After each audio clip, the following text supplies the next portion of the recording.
Leg pulling का बहुत ज़्यादा जिक्र होता है। लेग पुलिंग क्या है? लेग पुलिंग क्यों की जाती है? किस किस्म के लोग लेग पुलिंग करते हैं? ऑफिस पॉलिटिक्स क्या है? क्या इफ़ेक्ट्स आते हैं ऑफिस पॉलिटिक्स के और लेग पुलिंग के ऑर्गेनाइजेशन के ऊपर? और फिर लेग पुलिंग को या ऑफिस पॉलिटिक्स को टैकल कैसे किया जाता है? ये वो सवालात हैं जिनके आंसर के लिए इस सेगमेंट पर हम आपके साथ मौजूद हैं। आप भी कमेंट बॉक्स में ज़रूर बताइएगा, क्या कभी आपको लेग पुलिंग का सामना करना पड़ा, या आपसे किसी ने अपनी कहानी शेयर की, अपना ये मसला बताया कि उसकी कहीं लेग पुलिंग होती रही है। हमसे अपने एक्सपीरियंसेस ज़रूर शेयर किया कीजिए, क्योंकि एक दूसरे के ख्यालात जान लेने के बाद ही हम सीखने सिखाने के अमल को अच्छे से आगे बढ़ा पाते हैं। मिस माइला, सर ये जो लेग पुलिंग है, ये तो बड़ा यानी कि एक ऐसा पेंडेमिक है कि जो मेरे ख्याल है दुनिया की हर ऑर्गेनाइजेशन में हर जगह पाया जाता है। बिल्कुल आपने सही लफ्ज बोला कि इट्स अ पेंडेमिक, कि ये हर एवरीवेयर जहाँ पर मतलब वर्क प्लेस कह लें या यानी घर, ऑफिस, मार्केट, कोई जगह, कोई बाजार ऐसा नहीं है जहाँ लेग पुलिंग का कोई ना कोई केस सामने ना आता हो। जहाँ ह्यूमन बींग्स हैं वहाँ पर लेग पुलिंग है। जहाँ भी दो से ज्यादा अफराद हैं, जी तो बस फिर तो ये काम है। जी जी। और ये बहुत ही हमें बहुत दफ़ा लोगों ने कहा भी कि इसके ऊपर बात करें। आपने पूछा ये क्या है? जी ये एक ऐसी आप समझ लें कि फीलिंग को ओवरकम करने के वो सारे तरीके हैं जो कि जिसको हम एक्सेप्ट नहीं कर रहे होते। आसान अल्फाज में कि जब हम अपने काम की तरफ ज़्यादा तवज्जो नहीं देते और हम या खुश नहीं होते अपने काम से, या हमें आता नहीं है अपने काम में खुश रहना, जहाँ पर भी आप काम करें, चाहे ऑर्गेनाइजेशन में है या आपस में घर का एनवायरनमेंट है, अगर आपको खुश रहना नहीं आता है, इसका हुनर नहीं आता है, तो आप जहाँ पर भी होंगे ऐसे मामलात ज़रूर होंगे। या तो आप विक्टिम बन जाएंगे, क्योंकि जो हमारा एक लफ्ज़ है जिसको हम कहते हैं मेंटल चैटरिंग। ठीक। मेंटल चैटरिंग का मतलब ये होता है कि जब भी हमारे साथ कुछ होता है तो हम जो अपने आप से बात करते हैं ना, उसको चैटर बॉक्स कहते हैं। वो हमेशा ऐसी बात होती है जो कि हमें दो कदम पीछे ही लेके जाती है। और सेल्फ डायलॉग है एक तरह का। होता ही सेल्फ डायलॉग, लेकिन वो होता ही नेगेटिव है। यानी उसमें आपने लोगों को ये कहते सुना होगा, अब अगर इसने ये मुझसे बात की, नेक्स्ट टाइम मैं लिहाज नहीं करूँगा, how dare he is, how dare she is. ये चैटर बॉक्स की एग्जांपल्स हैं। ठीक। और अगर उसने ये बात ऐसे की है तो इसका मतलब ये है, ज़रूर इसके पीछे कोई ना कोई उसकी जो है ना वो बुरी नियत है। यानी हम खुद से एक बंदे अगले के बारे में बहुत ही एक ऐसी स्टोरी बना लेते हैं जो कि बहुत हमारे लिए तकलीफ दे होती है। सही सही, अपने हाथों ही अपने आप को तकलीफ पहुंचा रहे होते हैं। तो सारी जो बात है ना वो ये है कि ये जो हम अपने आप को सुनाते हैं ना इर्द गिर्द के माहौल से, ये हमें विक्टिम रोल में ले जाती है। यानी हम मजलूम वाली एक स्टेट में बन जाते हैं।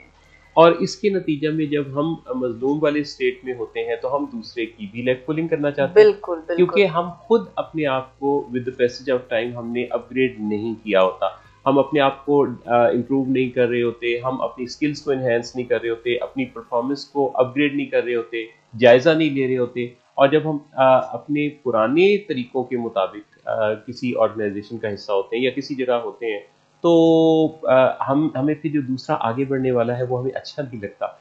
हमें इनसिक्योरिटी फील होती है, हमें लगता है ये हमारी जगह ले लेगा, क्योंकि हमारी बड़ी वाह वाह हुई होती है, हमारी शुरू में बड़ी ब्रांडिंग होती है, और हम जिन स्किल्स की वजह से किसी ऑर्गेनाइजेशन का हिस्सा बनते हैं, जिस चमक दमक की वजह से, वो हमने अगर निखारी, सवारी या उसको मजीद पॉलिश नहीं किया।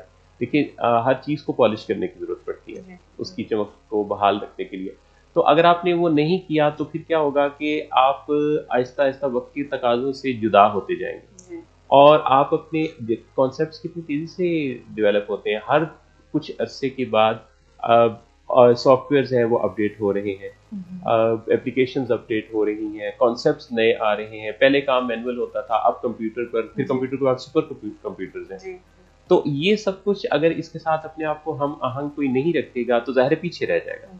जब वो पीछे रह जाएगा तो जो नया आने वाला है, जो ताज़ा दम है, ताज़ा बहार का हवा का झोंका है, वो आपको लगेगा कि ये क्या आ गया बीच में, इसने तो कोई मेरे मेरे हिस्से की, ये तो मेरी जगह वो खेड़ देगा। तो इस इनसिक्योरिटी से भी लोग ऑपरेट कर रहे होते हैं। यही चैटर बॉक्स इसको ही कह रही है ना कि जो आप खुद से बेशक, और अगर फैक्ट्स देखे जाएं तो अगला बंदा नई नॉलेज के साथ है, और इसमें नॉर्मल रिक्वायरमेंट ये है कि आप भी इक्विप्ड हो जाएं, अपनी स्किल को इम्प्रूव करें। क्योंकि जिन सलाहियतों की बुनियाद पर, जिन स्किल्स की बुनियाद पे आप किसी ऑर्गेनाइजेशन का हिस्सा बने, लोग आमतौर पे इसी बात पे ही खुश रहते हैं कि हम इस ऑर्गेनाइजेशन का हिस्सा बने, लेकिन जिन सलाहियतों की बुनियाद पर बने थे अगर उनको डेवलप ना किया तो फिर तो वो वक्त के साथ साथ वो चीज़ नहीं रहेगी ना। क्योंकि मोटिवेशन जब कोई काम करता है, शुरू करता है, तो उसकी मोटिवेशन बहुत हाई होती है जी, लेकिन वक्त के साथ साथ वो मोटिवेशन ज़रा कम हो जाती है। बिल्कुल ऐसी। तो उसको सस्टेन करने के लिए फिर अपनी स्किल्स को इन्हांस करना तो बहुत ही लाजमी अमर हो जाता है। जहाँ पर भी हम काम करते हैं उस ऑर्गेनाइजेशन के गोल को पहचानना, उसके इसको हम कहते हैं कि बड़े लेवल पर पहले ये सब चीज़ों को देखें, क्योंकि अगर हम इस माइनर सी चीज़ों में ही इन्वॉल्व हो जाते हैं जो कि लोग पर्सनल ले लेते हैं, अपनी वर्क प्लेस में होने वाली बातों को, कोई किसी के बारे में कोई कह रहा है और आप उसको बहुत ज़्यादा पर्सनल ले लेते हैं, तो फिर जिस मकसद के लिए आप जिस ऑर्गेनाइजेशन को भी या जिस भी काम में इंडल्ज हैं वो पूरा नहीं होता। पहला ख्याल तो मुझे लगता है मिस वाला कि ये आना चाहिए, जिसकी लेग पुलिंग हो रही है, किसी ने नया नया ज्वाइन किया है, तो वो ये समझ ले कि दूसरा आपसे बेहतर काम नहीं कर सकता, इसलिए वो आपकी लेग पुलिंग करता है। हमेशा लेग पुलिंग वो करेगा जो दूसरे के मुकाबले का, उसके लेवल का काम नहीं जानता और उसे डर है कि ये उसकी पोजीशन ले जाएगा। लेग पुलिंग का मतलब ही ये है कि पीछे की तरफ उसकी टांगों को खींचना ताकि वो आगे ना बढ़ जाए, आगे ना बढ़ सके।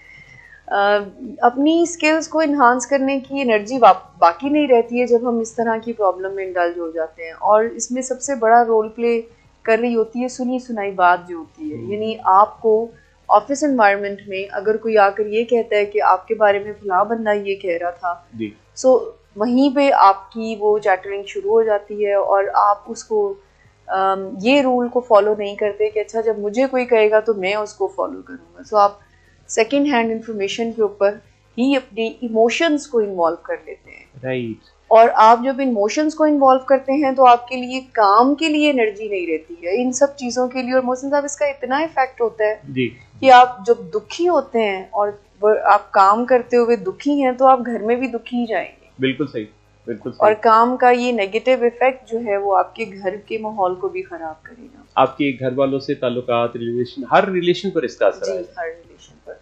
और एक जो नजरिया बहुत ज्यादा रोल प्ले करता है वो ये भी है कि वो जब हम ये देख रहे होते हैं कि कोई ये कर रहा है, लेग पुलिंग तो डेफिनेटली कोई कर रहा होता है, लेकिन अगर हम इस नजरिए से देखते हैं कि फलां बंदे की वजह से मेरा काम करने को दिल नहीं करता, फलां वजह से मेरा जो है वो काम करने से दिलोचाट हो गया हुआ है।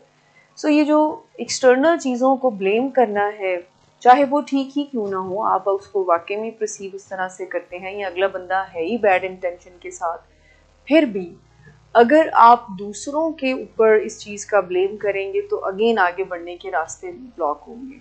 और ये जो ब्लॉक होने का लफ्ज़ आपने बोला, इससे मैं अगर किसी ऑर्गेनाइजेशन के लोगों को दो खानों में डिवाइड करूं तो उसमें एक वर्कर्स हैं जी और एक ब्लॉकर्स हैं। बिल्कुल सही कह रहे हैं। अच्छा, आपको ये जायजा लेते रहना कि आप किन के करीब हैं। अगर आप ब्लॉकर्स के करीब हैं ना, अगर आप एंटी ऑर्गेनाइजेशन, जो कोई क्लब बना हुआ है, कोई ग्रुप बना हुआ है जो कि पुरानी सोचों का हामिल है, लोगों को बाज़-औक़ात जो है ना वो इंक्रीमेंट्स नहीं मिलते बवजूद किसी ऑर्गेनाइजेशन में क्राइटेरियन होता है जिस पर परखा जाता है कि किसको इंक्रीमेंट देना है, किसको नहीं देना, उसकी अपनी परफॉर्मेंस के मुताबिक। अच्छा, अब जिनका इंक्रीमेंट नहीं हुआ, जिसकी कोई वजह वही जानता है या ऑर्गेनाइजेशन जानती है, तो वो और अपने जैसे कुछ और लोगों के साथ मिला के ये अलग से एक ग्रुप भी बना होता है। तो अगर कोई किसी ऑर्गेनाइजेशन में जाने वाला ऐसे ग्रुप को ज्वाइन करता है, बिल्कुल सही, तो उसकी परफॉर्मेंस ऑटोमेटिकली जो है वो डाउन होना शुरू हो जाएगी। और जो ये ब्लॉकर्स होते हैं, इनका काम ये होता है कि ये आपकी हायरार्की में, आपके मैनेजर, आपके बॉस तक, इन्होंने अपनी परफॉर्मेंस के बारे में नहीं बताना होता। इन्होंने बताना होता है कि फलां बंदा जो है वो ये काम नहीं कर रहा, उसके अंदर ये खराबियां हैं, ये मसले हैं, ये फजा इस तरह, माहौल इस तरह का बनाते हैं कि जिसमें इन्होंने किसी न किसी के बारे में कंप्लेंट्स, मुखालिफत, नेगेटिविटी फैलानी होती है। अच्छा, काम करने या ना करने की चॉइस में से ये हमेशा काम ना करने की चॉइस को अपनाएंगे। बिल्कुल। अच्छा, इनसे अगर पूछा जाएगा कि ये काम हो सकता है, तो पहले तो ये कहेंगे ये हो ही नहीं सकता। अगर हो सकता है तो इसके लिए बहुत ज़्यादा टाइम और बहुत ज़्यादा रिसोर्सेज चाहिए, ये मुमकिन ही नहीं है। बिल्कुल। अच्छा, अब ये जो इनका माइंडसेट है ये एक्चुअली काफ़ी ज़्यादा असरअंदाज हो जाता है कच्चे जहनों पर, नए आने वाले नए लोग। आने वाले लोगों पर। अच्छा, बाज़-औक़ात तो लोग नए आने वाले ये भी समझ रहे होते हैं कि ये शायद कोई सिस्टम का, कल्चर का हिस्सा है, ये कल्चर है ही इस तरह का ऑर्गेनाइजेशन का। जी जी। तो ये नए जो भी कोई ज्वाइन करे किसी भी जगह, किसी ऑर्गेनाइजेशन को, तो वो अगर थोड़ी तैयारी करके जाए, और इस चीज़ के जैसे भी मिस सुहैला आपने बड़ी अच्छी बात कही कि वो जो बैड माउथिंग है ना, गॉसिप्स करना, बाज़-औक़ात लोग अपने ड्यूटी स्टेशन के अलावा हर ड्यूटी स्टेशन पर पाए जाएंगे। बिल्कुल सही कह रहे हैं। अपनी जगह छोड़ के वो हर दूसरी जगह पर जाके 2, 3, 4 लोग मिलके किसी तीसरे चौथे के बारे में बातचीत कर रहे हैं। तो ये जो मसाइल हैं, ये ना खेडांगे ना खेडन देंगे। बिल्कुल।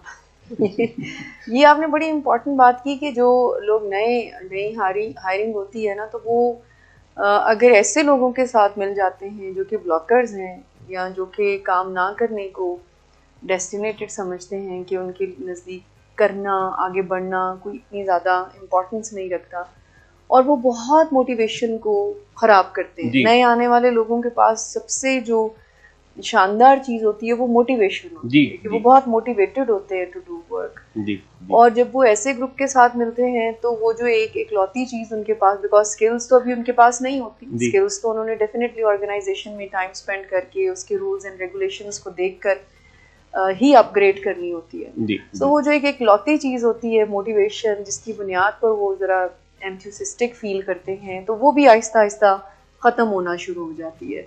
और ना चाहते हुए भी नए आने वालों को कुछ ही दिनों में ऑर्गेनाइजेशन में, वहाँ के लोगों में ढेरों खामियां नजर आने लगती है। अच्छा, फिर कई दफे ये भी तो होता है कि कोई नया आने वाला नए टास्क, नए इनोवेटिव आइडियाज लेके आता है जी, तो पुराने वाले कहते हैं कि ये तुम क्या हमारे सुकून को बर्बाद कर। बिल्कुल आपने सही कहा, डिफरेंट वर्ड्स में जी, कि ये चलना नहीं है, किसी भी तरह से डिस्करेज कर देना, इनकरेज ना करना। ये बहुत ही अनफॉर्चुनेट बात है कि टीम वर्क को हम इतना ज़्यादा प्रमोट नहीं करते वर्क प्लेस पर, कि टीम वर्क को प्रमोट किया जाए। आप अपनी एबिलिटीज़ को दूसरों की एबिलिटीज़ को जब मिलाकर काम करते हैं तो उसके रिजल्ट्स ही शानदार होते हैं। विलिंग वेज में जो सबसे ज़्यादा मैंने देखा, डॉक्टर सदाकत अली साहब ने जिस तरह से ऑर्गेनाइजेशन का कल्चर बनाया, उसमें सबसे ज़्यादा इन्हीं सुनहरी असूलों पर काम होता नज़र आता है। बैड माउथिंग नहीं करनी, किस तरह से काम दूसरों के लिए हेल्पफुल होना है, टीम वर्क का हिस्सा बनना है, और ऑर्गेनाइजेशन में तरक्की कैसे, तरक्की के रास्ते क्या है। सर, जब मुझे टॉपिक का पता चला ना, तो आई वाज प्रिपेयरिंग दैट, और मैं सोच रही थी कि इन सारी चीज़ों में अल्हम्दुलिल्लाह मुझे अरसा हो गया यहाँ पे काम करते हुए, ऐसी कोई फेस नहीं करनी पड़ी। जी जी जी। ब्लैकमेलिंग, बैड माउथिंग, गॉसिपिंग, इस तरह से करके इस पे मुश्किल काम करते रहना पड़ता है। यानी ये भी एक खास चीज़ है कि बाज़-औक़ात हम किसी ऑर्गेनाइजेशन के अंदर हम तो खैर सिखाते ही स्किल्स हैं, और साइकोलॉजी के फील्ड में, पर्सनल डेवलपमेंट के एरिया में ज़ाहिर है कि ऑर्गेनाइजेशन पाकिस्तान की टॉप ऑर्गेनाइजेशन है, तो हम लोगों को ये सिखा रहे होते हैं, तो फिर हम अपनी ऑर्गेनाइजेशन को तो एक मॉडल के तौर पे ही रखना चाहते हैं। अगो की कमियाँ तो हर जगह, डेवलपमेंट की तो हर जगह ही हो रही होती है, एक ऑन गोइंग प्रोसेस है। लेकिन ये है कि इस चीज़ को एड्रेस किए जाने और करते रहने की ज़रूरत होती है।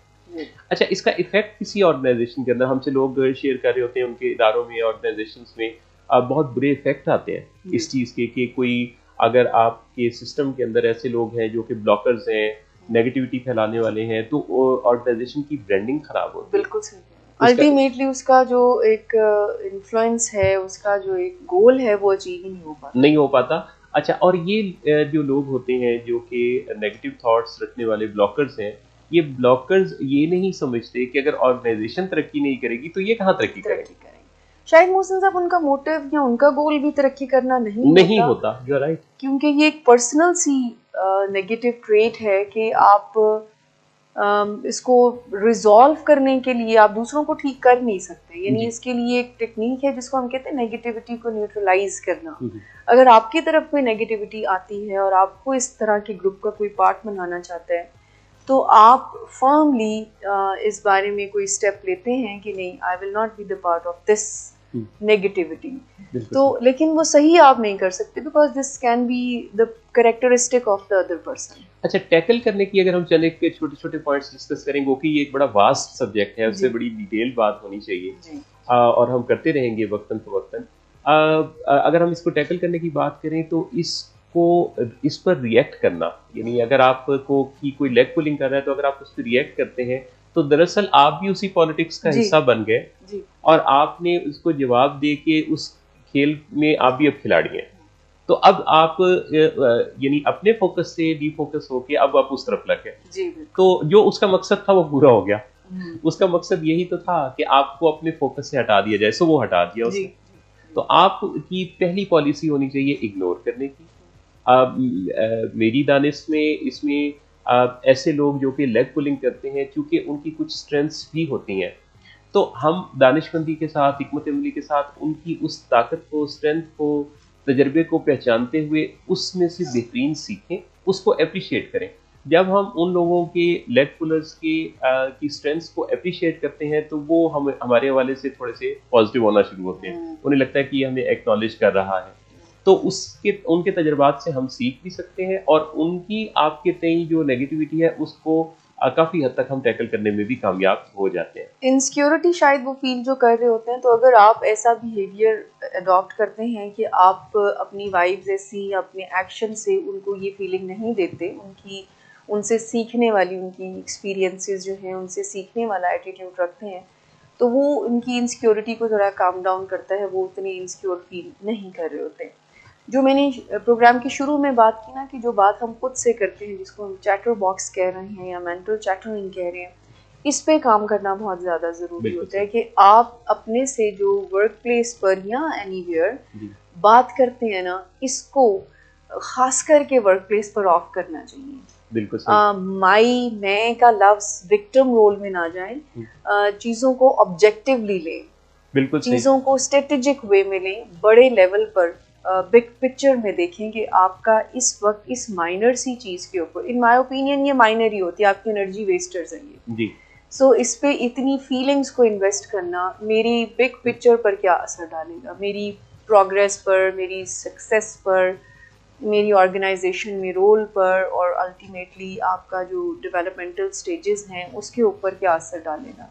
बड़ी अहम बात है। और इसमें एक बड़ा अहम और इस गुफ्तगू का गालिबन आखिरी पॉइंट वो ये कि जो असर्टिवनेस है, अगर आप ये जानते हैं, सीखते हैं और इसको इस्तेमाल करते हैं, तो आप किसी दूसरे को बड़े अच्छे तरीके से ताल्लुकात ख़राब किए बगैर सही और गलत के दरमियान फ़र्क बता सकते हैं। आप उसे रोक सकते हैं असर्टिवली कि वो आपके साथ ऐसी नेगेटिव बातें ना किया करे। बिल्कुल, कम्युनिकेशन बहुत ज़्यादा मैटर कर रही होती है। आपने जैसे असर्टिवनेस कहा, इट इज़ अ कम्युनिकेशन। तो अगर सीख लिया जाए कि असर्टिवली कैसे बात करनी, तो माहौल भी ख़राब नहीं होगा, आप ऑफिस पॉलिटिक्स से भी बच जाएंगे।